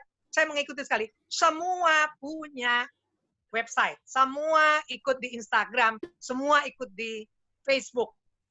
Saya tidak terlalu aktif di Twitter. Saya ada tapi saya hanya memantau, saya nggak masuk. Yang saya mau katakan saya senang itu ada. Tapi lagi-lagi memang karena saingannya sekarang ribuan dan jutaan. Selama materinya tidak terlalu menarik dan mohon maaf sekarang dalam tanda kutip bila tidak menguntungkan banyak orang nggak mau lihat. Nggak mau dia. Ya, karena sekarang ada juga tren. Tentu tren ada yang baik dan ada tren yang tidak baik. Pasti ya di dalam dunia apapun. Iklan juga. Nah, tren yang kurang baik tadi, kalau yang baik adalah dengan adanya YouTuber kan memang itu untuk the voice for the voiceless. Orang bisa menyampaikan apapun. Tapi the tren negatifnya adalah banyak yang menawarkan barang yang tentu tujuannya semata-mata komersialisme sehingga nggak punya nilai mendidik. Nah, itu kelihatannya jadi ngetren. Dan kalau dari sisi pendidikan tentu berbahaya kan. Jadi akhirnya orang cuma mau mencapai itu semata-mata nilai komersial, bukan ada unsur pendidikan. Jadi memang tadi dilema-dilema karena dinamika IT yang demikian cepat ini membuat siapapun yang mau secara baik dan benar menjalankan ekstrakurikuler memang butuh ketahanan mental dan kesiapan mental yang kuat gitu. Dan mudah-mudahan kita seniornya bisa membantu. Karena tadi saya bilang saingan tadi di dalam intra di dalam kampus tentu saingan yang baik ya, sehingga mau berkarya dan sebagainya. Misalnya tadi pramuka yang pertanyaan Pak Peter. Tapi pramuka juga menghadapi persoalan saya lihat orang nggak suka pakai seragam. Itu tren di kaum muda. Karena kalau pakai seragam kayak dikendalikan menurut hasil survei sementara. Tentu ada yang juga suka pakai seragam, berbeda-beda ya. Nah, jadi kembali ke itu, kita mau apa nih Somal? Kalau kita mau dorong tren pelan-pelan tentu, karena saya lihat tadi, keberhasilan memang yang sekarang ini kan dalam tanda kutip nggak mau mikir capek, kita larikan ke tadi, kelompok yang berbisnis secara baik dan benar, dan budaya. Budaya dan tentu termasuk entertainment, nyanyi, nari, dan sebagainya. Mungkin itu salah satu strategi. Dengan tetap tidak melupakan cara metode kita berpikir sebagai Somal ya. Yang ingin lihat Indonesia tetap adalah Indonesia yang beragaman, Indonesia yang damai, Indonesia yang Pancasila, dan seterusnya. Jadi mudah-mudahan kita bisa mengupayakan yang terbaik dengan terus-menerus di webinar ini. Terima kasih, itu dulu moderator catatan saya. Terima kasih Mbak Eni, mungkin nanti bisa kita review lagi itunya yang bagus. Baik. Terima kasih Mbak. Nggak ada di sini, Nak. Waktu sedikit. Ini ada PMB 70. 5 menit. Sopo, Sopo. Tutup. Terima kasih kesempatannya, moderator, dan ini senior-seniorita. Pengalaman saya di Badan Pembudayaan Perjuangan 45, dari tahun 2001 sampai sekarang, ternyata sebetulnya apa yang disinyalir bahwa generasi muda tidak mencari leadership itu salah. Saya menemui justru banyak sekali generasi muda, aktivis terutama di Jakarta ini, yang mencari leadership. Saya temukan dengan langsung pejuang-pejuang 45 asli, dan mereka senang sekali. Dan sampai sekarang kami masih bisa membina secara lintas generasi. Jadi apa yang disampaikan oleh Bung Prof ini mengenai teori leadership itu ideal. Saya justru akan minta kopinya dari Pak Peter untuk saya sampaikan pada mereka ini semua. Karena kami secara periodik melakukan yang namanya pembinaan. Kita menamakannya Temu Juang 45 lah ya. Tapi itu bisa saya masukkan. Prasetyo termasuk salah satu pengajar untuk itu. Ya, life skill namanya. Jadi ini saya kira baik. Dan satu yang ingin saya sampaikan, justru leadership ini penting untuk supaya kita merdeka 100%. Kalau Anda baca di Freedom House, Washington DC, kita ini masih dinilai partly free. Padahal kita pernah 100% merdeka di zaman pra-kolonial. Itu kalau perhatikan yang namanya Sriwijaya, Majapahit, Mataram itu bisa berjaya itu ya karena 100% merdeka. Tapi begitu kolonialisme masuk, sampai sekarang, ya kolonialisme baru, neo, itu jadi kita tidak merdeka 100%. Jadi leadership itu memang perlu. Saya menyambut baik pemikiran daripada kawan saya dari ITB ini. Terima kasih.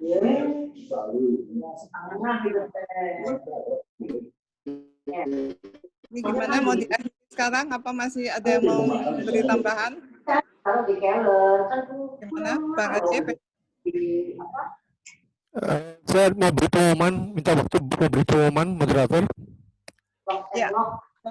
Ya, kepada rekan-rekan Somal semua, saya ada 3 pengumuman ya. Yang pertama, jadwal untuk bulan depan, jadi minggu terakhir bulan depan, itu adalah giliran sebagai pembicara dari IMAYO, Ikatan Mahasiswa Yogyakarta, dan dari GMS, Gerakan Mahasiswa Surabaya. Ada satu kesempatan lagi untuk CSP, Korpus Studium Bandungens, karena yang seharusnya saat ini sebagai pembicara masih belum mengajukan kandidat sebagai pembicara. Jadi kalau kesempatan ini mau digunakan pada bulan depan, maka ada 3 pembicara, yaitu dari CSP, IMAYO, dan dari GMS. Itu pengumuman yang pertama. Pengumuman yang kedua, saya mohon kepada host, kalau memungkinkan kepada Nyor Ade Karamoy, bahwa kalau bisa ini dimasukkan di YouTube ya. Jadi teman-teman yang tidak bisa ikut webinar sekarang itu bisa mengikuti dari rekaman yang ada di YouTube. Lagi kalau ada streaming YouTube, jadi di YouTube kan, tapi juga streaming real time. Jadi saat yang bersamaan, misalnya dia kesulitan, dia tidak bawa laptop atau dia di jalan, dia mau streaming dengan YouTube dari HP, itu bisa. Saya tidak tahu sudah diresmikan. Dan yang terakhir, yang ketiga, saya mohon kepada semua senior-senior di sini, dari semua elemen Somal, supaya menyebarluaskan ini di junior-junior, karena mereka itu kan kaderisasi. Kita kan perlu ada bridging, ada jembatan dengan junior dan senior. Jadi mereka perlu diberitahukan, jadi jangan di antara kita saja. Saya sudah menyebarkan ke GMS dan ke IMAYO, tapi saya belum tahu sampai seberapa jauh mereka mengantisipasi ini. Demikian 3 pengumuman saya selaku koordinator. Terima kasih. Selamat sore. Terima kasih. Terima kasih kepada semua peserta. Mohon maaf kalau ada gangguan-gangguan. Dan supaya kita akhiri temu webinar kali ini. Dan kami menunggu usulan-usulan topik untuk webinar bulan depan, supaya mereka juga bisa menyalurkan aspirasinya.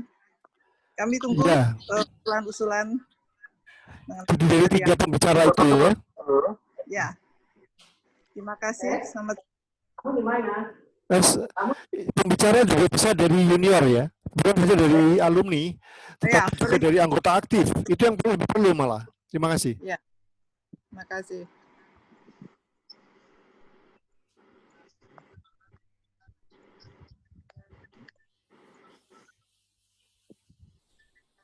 Ini selesai ya?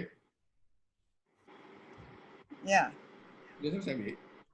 Okay. Udah Belum, masih. Kenapa? Belum, ini harus ada closing note dari host ini. Jadi Senior Ade harus memberikan closing speech. Oke lah, saya hanya Oke. closing statement. Saya. Ya. Hanya saya satu yang saya pikirkan juga itu muncul kita. MMB kalau bisa juga harus ikut sebagai speaker karena selama ini kelihatannya kok banyak peserta dari PMB ya. Kan aja begitu. Itu saya. MMB. Ya, MMB. Siapa kita ya? Halo, kita kok baru muncul. dari tadi tapi nggak pakai foto. Oh, siapa MMB yang hadir? Nggak tahu siapa yang hadir MMB. Oh. Ya, soalnya ya harus kita tarik lah MMB. Kalau IMAPON memang kelihatannya sudah tidak ada gitu. Mungkin ya, saya nggak tahu juga. Tapi kalau MMB kan sebenarnya sangat dekat dengan Jakarta, hanya 60 kilo kok. Mungkin Heni atau teman dari itu mempersuasi mereka. Ya, itu aja dari saya. Terima kasih. Aktivisnya juga ada satu perempuan yang lagi, siapa? Yang musikus yang ternama itu. yang lagi ngambil doktor di UI. Aduh, yang perempuan siapa namanya itu? Nanti saya hubungi. Dia anggota di Somal kita. Oke. Nainggolan. Ya, Nainggolan. Ya. Marusia Nainggolan. Marusia. Jago musik. Musik dia memang. Aktif musik kalau nggak salah toh. Ya. Ya, pemain piano. Piano ya. Iya betul. Ya boleh saja sih kita bicara soal musik. Siapa aja kita ajak. Ya. Ngambil doktor di UI sibuk mungkin. Ya, Nyorita Marusia Nainggolan ya. Ya, Marusia Nainggolan. Dia presentasi musik. Presentasi musik nanti dia. Ya. Ada juga kok aktivis MMB, teman baik saya juga, Laki Supri namanya, pencinta alam. Rumahnya pun di atas gunung sana. Tapi aktif turun ke Bogor bolak-balik. Oh ya, oke. That's good. Iya. Yang dilupakan aja lah mereka. Gitu. Ya. Oke. Terima kasih sekali lagi kalau sudah. Terima kasih. Terima kasih semuanya. Terima kasih. Tetap sehat, tetap semangat. Pak Dokter mesti kasih nasihat kita terus nih. Ya, itu harus supaya terus. patuh protokol kesehatan semuanya. Terima kasih banyak Nyor Prof Singgih atas presentasinya yang informatif Siap, tadi. Pak Peter, terima kasih Pak Peter. Pak Ade. Prof Singgih salut dengan Henny. cucunya. Ya. Selamat juga untuk Nyor Antonius Tarda ya. Putrinya Tracy Tarda itu menang ya. Itu Tracy Tarda menang dia. Sedunia lagi ya. Waduh, selamat ya. Aduh, saya nggak ngikutin menangnya, cuman votingnya doang. Like-nya doang. Terima Selamat kasih, ya. Nyor. Ya. Selamat. Sama-sama, terima kasih. Nyor Antonius Tarda gimana kok CSB nggak ada yang bicara? Oh, itu udah Mbak Gita. Bulan depan Nyor Betul aja tuh. bicara. Nyor. Halo, ya, Mbak sebetulnya Gita. kita mau, tapi besok lusa kita akan 100 tahun, jadi semua perhatian konsentrasi ke sana dulu lah. Oh, oke. So Iya, next berikutnya. month ya. Yang akan datang Ya. saya Nyor Tarda ya. Terima kasih. Mbak Gita juga, Nyorita Gita. Lain kali say something. Ya, lain kali ya. Tadi terlambat. Sampai ketemu loh. Dadah. Aduh, Mbak Gita nih kemana aja sih? Ada. Moderatornya nih, terima kasih. Mbak Wiwi, setengah mati. Terima kasih, Senyorita. Erso, terima kasih. Semuanya, Terima semua kasih. terima kasih. Bye-bye. Terima kasih. Bye, sampai jumpa. Siapa yang mesti matikan ini? Operator? Host operator. Iya, silakan aja. Hostnya, terima kasih semua. Ayo, terima kasih, Dek.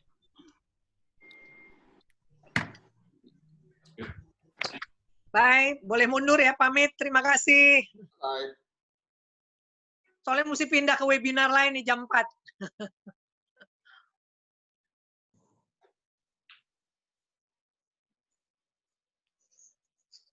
Next.